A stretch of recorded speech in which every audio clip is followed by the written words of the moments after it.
আজকে ছিল শুক্রবার দুপুর। তো শুক্রবার দুপুরে হচ্ছে আমি খিচুড়ি রান্না করেছি। তো কী রান্না করেছি সব কিছু ডেমো আমি মাত্রই দিয়ে নিলাম। তো গতকালকে থেকে হচ্ছে আমার মেজো ছেলে খুব খিচুড়ি খেতে চাইছিল, তাই হচ্ছে আজকে খিচুড়ি রান্না করেছি। তো প্রথমেই হচ্ছে আমি চুলার মধ্যে বিশাল বড় সাইজের একটা পাতিল বসিয়ে নিয়েছি।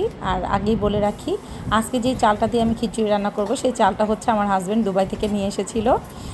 তো আমি যখন নাকি ও আসছে দুবাই থেকে, তখন ওর লাকেজ খুলে আমি যখন চালের প্যাকেটটা দেখতে পাই তখন আমি খুব হেসেছিলাম আর বলেছিলাম, তুমি আর কিছু না, দুবাই থেকে চালের বস্তা নিয়ে এসেছো। তো তখন ও বলল কি যে এই চালটা খেতে নাকি খুব মজা, বাসমতি চাল। তো এই জন্য তোমাদের জন্য নিয়ে এসেছি, এবং পরিমাণে খুবই অল্প নিয়ে এসেছিলো, 5 কেজির মতো। তো ওইটা আমি আরও 2 দিন রান্না করেছি, আজকে রান্না করছি। তো আর একদিন হয়ে যাবে আর কি। তো যাই হোক, এখানে হচ্ছে মশলাটা খুব সুন্দরভাবে আমি কষিয়ে নিচ্ছিলাম। আর আজকে হচ্ছে একটা ডাল দিয়ে রান্না করব, মুসুরের ডাল শুধুমাত্র। আমি অন্যান্য সময় হচ্ছে 2-3টা আইটেমের ডাল একসঙ্গে মিক্স করে হচ্ছে খিচুড়ি রান্না করি। তো যাই হোক, আর আরেকটা বিষয় সেটা হচ্ছে আমার বাসায় সবসময় কিন্তু খিচুড়ি ভাতের চাল দিয়ে রান্না করা হয়, কারণ আমার হাজব্যান্ড ভাতের চালের খিচুড়িটা খুব বেশি পছন্দ করে। সে হচ্ছে পোলাও চালের খিচুড়িটা তেমন একটা খেতে পারে না। তো যাই হোক, চাল ডাল আমি আগেই ধুয়ে রেখেছিলাম। তো এখানে মশলা কষিয়ে তারপর হচ্ছে চাল ডালটা দিয়ে নিচ্ছি। এটা খুব ভালো করে ভেজে নিয়ে তারপরে হচ্ছে আমি পরিমাণ মতো পানি অ্যাড করব। আর আরেকটা বিষয় সেটা হচ্ছে এই চালটাতে মানে খুব বেশি পরিমাণে পানি দিলে একদম ল্যাটকা চ্যাটকা হয়ে যায় খিচুড়িটা। আর মানে যেটাই রান্না করি না কেন, ফ্রাইড রাইস, পোলাও টাইপের যাই করি না কেন, দমে বসাই, মানে এটা একটু পানি বেশি হলেই না একদম ভেঙে চুরে যায় চালটা। তো আমি আজকে পানির পরিমাণটা খুব ভয়ে ভয়ে দিয়েছি, মানে সামান্য পরিমাণেই দিয়েছিলাম আর কি। তো তারপরে আজকে যে ভুনা খিচুড়িটা হয়েছে একদম ঝরঝরা, আমার কাছে খেতে ভীষণ ভালো লেগেছে।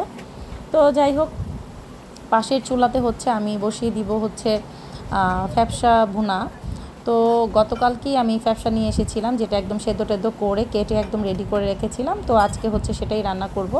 খিচুড়ির সঙ্গে ফ্যাপসা খেতে কিন্তু ভালোই লেগেছে আমার কাছে। তো এর আগে আসলে কখনো আমি খাইনি ফ্যাপসা দিয়ে খিচুড়ি, এই ফার্স্ট টাইম খেয়েছি, কিন্তু আমার কাছে ভীষণ মজা লেগেছে। আর সাথে কিন্তু তিল্লি ভাজাও ছিল, যেটা আমার খুবই খুবই খুবই পছন্দের একটা রেসিপি। তো যাই হোক, এখানে হচ্ছে আমি ফ্যাপসার জন্য মশলা কষাচ্ছিলাম, আর হচ্ছে এইদিকে হচ্ছে আমি খিচুড়ির চালটাও বারবার নেড়ে চেড়ে নিচ্ছিলাম। তো যেটা আসলে বলতে নিয়েছিলাম, যে বাচ্চারা আসলে কোনো কিছু খেতে চাইলে মায়ের মনটা ছটফট ছটফট করতে থাকে, যে কখন আসলে বাচ্চাকে ওই জিনিসটা তৈরি করে খাওয়াবো। আমার ভিতরে এই জিনিসটা তো অনেক বেশি কাজ করে, জানি না কে কেমনভাবে কী করে। আমার মনে হয় পৃথিবীতে সব মায়েরাই, বাচ্চারা কিছু মুখ ফুটে খেতে চাইলে সেটা না খাওয়ানো পর্যন্ত মনে হয় না মায়ের মনে আর শান্তি লাগে। তো যাই হোক, আর এমনিতেও শুক্রবার দিন হচ্ছে ভালোই রান্না করা হয়। তো তারপরে হচ্ছে যে আমি ব্যবসার জন্য হচ্ছে ওদিকে মশলা কষাচ্ছিলাম, মশলাটা যাতে পুড়ে না যায় একটু পানি দিয়ে নিচ্ছিলাম। তো আর সবাই যেভাবে রান্না করে আমার রান্নাও কিন্তু সেরকমই, খুবই সিম্পল রান্নাবান্না, তেমন কিছু না। তো এদিকে হচ্ছে বারবার আমি চালটাকে একটু নেড়ে চেড়ে দিচ্ছিলাম যাতে নিচে লেগে না যায়। আর এখন হচ্ছে আমি পরিমাণ মতো একটু পানি দিয়ে নিব। আজকে আমি তুলনামূলক পানিটা একটু কমই ইউজ করেছি, যাতে খিচুড়িটা একটু ঝরঝরে হয় আর কি। তো আজকে আমার খিচুড়িটা আসলে আমার মন মতোই হয়েছে, ঝরঝরাই হয়েছে আর কি। তো খিচুড়িতে এখন কাঁচামরিচ দিয়ে নিব, আর হচ্ছে ঢাকনা চাপা দিয়ে দিব বলক আসা পর্যন্ত। আর ওইদিকে হচ্ছে গিয়ে আমি আমার মশলাটা যেটা হচ্ছে ফ্যাপসার জন্য করতেছিলাম ওইটাও হয়ে আসছে। আর ফ্যাপসাতে কিন্তু আমি একটু আলু খাই, আলু দিলে আমার কাছে ভীষণ ভালো লাগে, জানি না কার কাছে কেমন লাগে। আবার আলু ছাড়াও ভুনা করি একদম ভাজা ভাজা করে, ওইটাও মজা লাগে। তো যেহেতু খিচুড়ির সঙ্গে খাবো, একটু আলু দিয়েছিলাম আর একটু মাখা মাখা ঝোল করেছিলাম আর কি। একটু নেড়ে চেড়ে মিশিয়ে নিচ্ছিলাম। আর খিচুড়ির সাথে ভর্তা হবে না তা কি হয়? তো আমি 3টে আইটেমের ভর্তাও করেছিলাম আজকে। এটা হচ্ছে বাদামটাকে সুন্দর করে হচ্ছে একটু ভেজে নিতে হবে মুচমুচা করে। বাদামটা একদম পারফেক্টলি যখন আপনি মানে ভাজা করে ভর্তা করবেন, তখন হচ্ছে বাদাম ভর্তার স্বাদটা অনেক বেড়ে যায়। আর আমার বাসায় নর্মালি সবাই বাদাম ভর্তাটা পছন্দ করে, শুধু আমার হাজব্যান্ড বাদে, সে একটু বাদাম ভর্তাটা কম খায়। আদারওয়াইজ আমার বাচ্চারা, আমরা সবাই হচ্ছে বাদাম ভর্তাটা খুব পছন্দ করি। আর এদিকে হচ্ছে আমার পুচকু সোনাটা চলে আসছে, আমাকে একটু হেল্প করবে। তো সে হচ্ছে একটু নাড়াচাড়া দিবে আর কি। তো আমি তাকে হাত ধরে একটু নাড়াচাড়া করার যে স্বাদটা তার একটু মিটিয়ে দিলাম, যেহেতু সে শখ করেছে, আমার একটু না মিটাই দিলে কি হয়। তো যাই হোক, ওর সাথে একটু কথাও বলতেছিলাম রান্নার ফাঁকে ফাঁকে, কারণ ও সব সময় হচ্ছে আমার পিছনে ঘুরঘুর করতে থাকে, ও এবং আমার হচ্ছে মেজো ছেলেটা। আর ভাল লাগে আসলে, বাচ্চাদের সাথেও সময় কাটাই, রান্না করি, সব কিছুই করি আর কি। তারপরে হচ্ছে যখন নাকি দেখবেন একদম বাদামটা একটু টুসটুস করে ফুটে উঠতেছে, তখন বুঝে নেবেন যে বাদামটা মোটামুটি ভাজা হয়ে আসছে। এরপরে হচ্ছে আমি এখানে কিছু মরিচটা টেলে নিব। এটা হচ্ছে বাদামের জন্য, হালকা করে টেলে নিলেই হবে, এটা খুব বেশি ভাজতে হয় না। আর তারপরে হচ্ছে শুটকি ভেজে নেব। আজকে হচ্ছে চাপা শুটকি ভর্তা করব। তো চাপা শুটকির সাথে সাথে আমি এখানে হচ্ছে রসুনও দিয়ে দিচ্ছিলাম, যে রসুনটা আমি হচ্ছে শুটকি ভর্তায় অ্যাড করব। এটা খুব বেশি ভাজবো না, হালকা করে একটু ভেজে নিব। অনেকে কিন্তু শুটকি ভর্তায় কাঁচা রসুন, কাঁচা আপনার শুকনা মরিচটা এটা ডিরেক্ট ইউজ করে। আমি হচ্ছে একটু রসুনটা হালকা টেলে নিচ্ছিলাম। আর আমি আজকে হচ্ছে শুকনো মরিচটা কাঁচাই দিয়ে দিব শুটকি ভর্তাতে। এতে করে ভর্তার রঙটা লাল টকটকে হবে এবং দেখতে খুব আকর্ষণীয় লাগবে আর কি। আর শুটকি ভর্তায় রসুনটা একটু টেলে দিলে আমার কাছে মানে খেতে ভীষণ ভালো লাগে। আর কাঁচা কাঁচা দিলে একটা কেমন যেন অতিরিক্ত কড়া একটা ফ্লেভার লাগে। তো এখানে হচ্ছে খিচুড়িটা আমি দমে দিয়ে দিচ্ছিলাম। খিচুড়িটা আমার অলরেডি একদম দম দেওয়া পর্যায়ে চলে আসছে। তো এখানে হচ্ছে আমি আবার ধনেপাতাও টেলে নিচ্ছিলাম। আজকে হচ্ছে ধনেপাতা ভর্তা, চাপা শুটকি ভর্তা আর বাদাম ভর্তা, ব্যাস 3টা ভর্তাই বানাবো। তো সব কিছু টেলে রেডি করে আমি আমার হেল্পিং হ্যান্ডকে বলতেছিলাম, তুমি একটু আমার পাটাটা একটু উপরে উঠায় দিয়ে যাও, কারণ আমি হচ্ছে নিচে বসে বাটাবাটি করতে পারি না। আর ওকে দিয়েও বাটাইনি, মন চাচ্ছিল নিজেই বেটে তারপরে হচ্ছে ভর্তাগুলো করব। আমার ননদ অবশ্য আজকে চলে গেছে, ও হচ্ছে ওর একটা দরকারে চলে গেছে বাসায়। ও যদি থাকতো তাহলে ভর্তাগুলো ওই বেটে দিত। তো যাই হোক, ভর্তাগুলো বাটতে আমার বেশি একটা কষ্ট হয়নি, যেহেতু পাটাটা উপরে উঠায় নিছিলাম। তো প্রথমে হচ্ছে আমি লাল মরিচের লাল মরিচটা আর কি বেটে নিচ্ছিলাম। তারপর এটার সঙ্গে হচ্ছে আমি রসুন অ্যাড করে বেটে নিব। আর তারপরে শুটকিটা দিব, এরপরে হচ্ছে একটু কাঁচা পেঁয়াজ দেব, ব্যাস আমার ঝটপট হচ্ছে ভর্তাটা তৈরি হয়ে যাবে। আর আমি কিন্তু আজকে যে শুটকি ভর্তাটা বানাইছি এটা হচ্ছে একটু আধা বাটা করে রেখেছি, খেতে ভীষণ মজা হয়েছিল। আর কোনো কিছু আসলে নিজ হাতে তৈরি করলে সেটা খাওয়ার একটা তৃপ্তিই আলাদা। কি বলেন আপনারা, আমার সাথে কি আপনারাও একমত? যে কোনো সব কিছু মানে আপনি একটা ভর্তাই বানান না কেন, ওইটা আপনি নিজের হাতে ঠেলে নিজে সব কিছু কমপ্লিট করলে দেখবেন ওইটা খাওয়ার একটা মজাই আলাদা হয়। তো এখানে হচ্ছে শুটকিটা আমি একটু আধা বাটা করে দিচ্ছিলাম। আজকে পুরো ভর্তাটা আমি একটু আধা বাটা করেই রেখেছি। আর ঝালের পরিমাণটা একটু কম ছিল। আমার কাছে আজকে শুটকির ভর্তাটা অসাধারণ লেগেছে। তো এই তো বাটাবাটির মাঝখান দিয়ে আবার যেন দৌড়ে গেলাম হচ্ছে কাঁচা পেঁয়াজটার বাটিটা আনতে, এটা একটু দূরে ছিল। তো এটা অ্যাড করে নিচ্ছিলাম।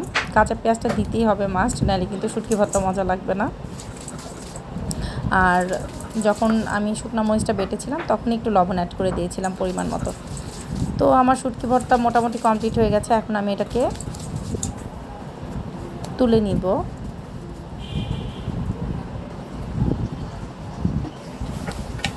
এই তো শুটকি ভর্তা কমপ্লিট। এরপরে হচ্ছে ধনে পাতাটা বেটে নেব। পোতাটাকে সুন্দর করে হচ্ছে ধুয়ে নিয়েছি, আর পাতাটা অনেক সুন্দর করে হচ্ছে হাত দিয়ে একদম কেখে পরিষ্কার করে নিয়েছি। তো এখন হচ্ছে আমি ধনে পাতাটা বেটে নিব। ধনে পাতা ভর্তা আমার ভীষণ পছন্দ, যদিও বিলাতি ধনে পাতার ভর্তাটা বেশি মজা হয়, কিন্তু ওইটা আসলে আজকে পাইনি। তো যার কারণে হচ্ছে এই পাতাটাই ভর্তা করতেছি। এটা ফ্লেভারটাও সুন্দর, বাট বিলাতি ধনে পাতার ভর্তাটা একটু বেশি ফ্লেভার হয়।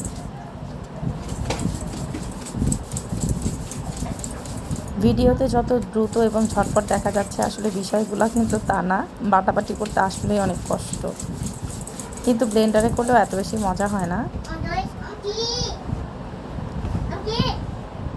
এখানে হচ্ছে আবার একটু খিচুড়িটাও নেড়ে চেড়ে দিচ্ছিলাম যাতে নিচে লেগে না যায়।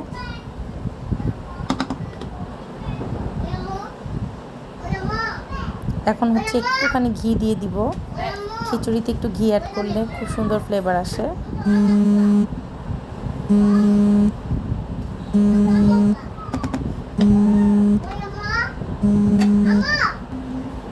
রান্না আপনি যত যত্ন সহকারে করবেন খেতে ভীষণ মজা হবে, এটাই আসলে নিয়ম। এরপরে হচ্ছে বাদাম বাটাটা করে নিচ্ছি। ধনেপাতা ভর্তা অলরেডি আমার হয়ে গেছে। তো বাদাম ভর্তা করাটা কিন্তু অনেক সহজ, এটা শুধু মরিচ আর হচ্ছে বাদাম দেওয়া লাগে, আর হচ্ছে একটুখানি কাঁচা পেঁয়াজ, ব্যাস, আর একটু স্বাদ মতো লবণ। তো এই ভর্তাটা করতে খুব ইজি এবং খেতে ভীষণ মজা। আর বাদাম তো স্বাস্থ্যের জন্য এমনিতেই ভালো, তবে যাদের গ্যাস্ট্রিকের সমস্যা আছে তারা কিন্তু বাদাম খেলে পেটে গ্যাস হওয়ার একটা চান্স থাকে কি 100% হবেই হবে। আমার আবার বাদাম ভর্তা না হলে চলেই না। আমি যদি চিতই পিঠাও খাই সেটার সাথে আমার বাদাম ভর্তা লাগবে। তো যাই হোক, আমার খুব পছন্দ, আপনারাও বাসায় ট্রাই করে দেখতে পারেন। চাপটি, তারপরে হচ্ছে চিতই পিঠা, এগুলোর সাথেও বাদাম ভর্তাটা খুব মজা লাগে। তো এখানে আমার বাদাম ভর্তাটা কমপ্লিট হয়ে গেছে, আমি এটা তুলে নিচ্ছিলাম সুন্দর করে। মোটামুটি আমার ভর্তার আইটেমগুলো বানানো সব কমপ্লিট।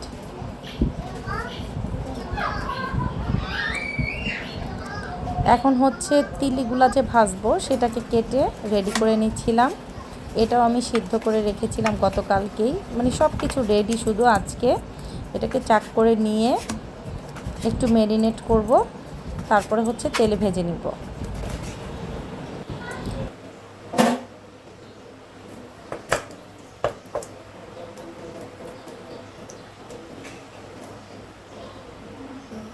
এখানে হচ্ছে আমি তিলিটাকে হচ্ছে এভাবে চাকচাক করে কেটে নিয়েছি। এখন হচ্ছে এই তিলিটাকে ম্যারিনেট করব। প্রথমে একটু দিয়ে নিচ্ছিলাম আমি সয়া সস, এটা আসলে না দিলেও পারেন আপনারা, আমি একটু দিলাম আর কি। তো এখানে হচ্ছে জিরা বাটা, মরিচ গুঁড়া, হলুদ গুঁড়া, এটা হচ্ছে টালা জিরার ফাঁকি, তারপর হচ্ছে লবণ, ধনিয়ার গুঁড়া, আদা রসুনের পেস্ট, আর হচ্ছে এটা গরম মশলার গুঁড়া। তো এগুলো সব কিছু দিয়ে হচ্ছে আমি এখন তিলিটাকে ম্যারিনেট করে নেব। সব মশলা আমার দেওয়া হয়ে গেছে, এখন হচ্ছে ম্যারিনেটের পালা। সুন্দর করে এটাকে মাখাবো এবং তারপরে হচ্ছে এটাকে তেলে ভেজে নেব। আপনারা কিন্তু চাইলে এভাবে ম্যারিনেট করে এয়ারটাইট বক্সে করে হচ্ছে রেখে দিতে পারেন, যখন খাবেন বের করে জাস্ট খালি ভেজে নেবেন। এতে করে অনেক সুবিধা হয়, যখন তখন একটা আইটেম আর কি কিছু রান্না করতে ইচ্ছা করছে না, একটু বের করে হচ্ছে যে কজন থাকবেন ওই কয় পিস তিলি ভেজে জাস্ট ভাত খেয়ে নিতে পারবেন আর কি। খুব ইজি হয় আসলে এভাবে করে রাখলে। তো এরপর হচ্ছে এটা ম্যারিনেট আমার কমপ্লিট হয়ে গেছে। আপনারা চাইলে এখন কিন্তু এটা রেস্টেও রাখতে পারেন, আমি কিন্তু সরাসরি হচ্ছে ভেজে ফেলবো, কারণ আমার সেই সময়টুকু নেই আজকে যেহেতু ফ্রাইডে। আর আগে ম্যারিনেট করে রাখলে অবশ্যই একটু রেস্টে রাখা যেত। তো এখন হচ্ছে আমি চুলায় ফ্রাই প্যান বসিয়ে নিয়েছি, আর এখন একটু পর্যাপ্ত পরিমাণে তেল দিয়ে নিব। তেলটা একটু বেশিই দিব, কারণ হচ্ছে আমি এটা তেলের সঙ্গেই উঠিয়ে ফেলবো, কারণ তিলি ভাজা তেলের সাথে তেলটা খিচুড়িতে নিয়ে তিলি ভাজাটা দিয়ে খিচুড়ি খেতে ভীষণ মজা লাগবে। তো সেই জন্য হচ্ছে আমি তেলটা একটু বেশি করেই দিয়ে নিয়েছি। তেলটা গরম হওয়া পর্যন্ত অপেক্ষা করব। তো এই পর্যায়ে হচ্ছে তেলটা গরম হয়ে আসছে, তো এখন হচ্ছে তিলিটা আমি পিস পিস করে দিয়ে নিব। তো আমার যে কয় পিস লেগেছে আমি ওই কয় পিসই ভেজে রেখেছি, আর বাকিগুলো হচ্ছে আমি ফ্রিজে রেখে দিয়েছি। আপনারা কিন্তু অবশ্যই তিলিটা এভাবে ভেজে খেয়ে দেখবেন, এটা খুবই মজা লাগে খেতে। কিন্তু তিলি রান্না করলে আসলে কেমন যেন লাগে, কাদা কাদা, তখন খেতে ভালো লাগে না।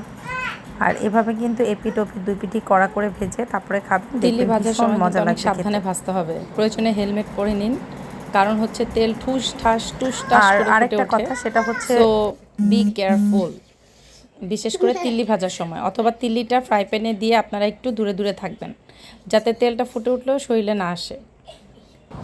এইদিকে হচ্ছে আমার ব্যবসা রান্নাটাও কমপ্লিট, যেটা দেখে খুবই লোভনীয় লাগছে। ব্যবসা দিয়ে কিন্তু আপনি চাইলে রুটি, পরোটা, সাদা ভাত অথবা পোলাও অথবা আমার মতো খিচুড়ি দিয়েও খেতে পারেন। এটা ভীষণ মজা হয়েছিল। আর তিল্লিটাও আমার ভাজা হয়ে গেছে, তো আমি এটা একদম তেল সহই তুলে নিব, কারণ হচ্ছে তিল্লি ভাজার তেলটা দিয়ে খিচুড়ি মেখে তিল্লি দিয়ে খেতে ভীষণ মজা লাগে। আর বারবার কিন্তু বলে দিচ্ছি, তিল্লি ভাজতে গেলে অবশ্যই সাবধানতা অবলম্বন করবেন, প্রয়োজনে কি হেলমেট পরে নেবেন, কারণ হচ্ছে এটা তেলটা খুব জোরে ঠুসঠাস ফুটে ওঠে, যেহেতু এটার গায়ে একটা স্কিন আছে। সো স্কিন টাইপের যে কোনো কিছু ভাজতে গেলে কিন্তু অনেক বেশি ফুটে ওঠে।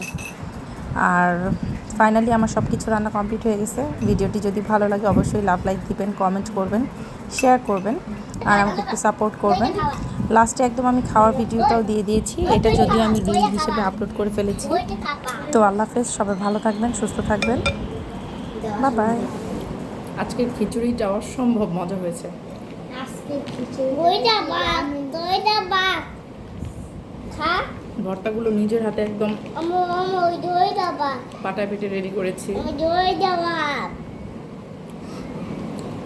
দই দাবা দই দাবা সাথে তিল্লি ভাজা, দই দাবা দই দাবা সাথে আমার খুবই পছন্দের হচ্ছে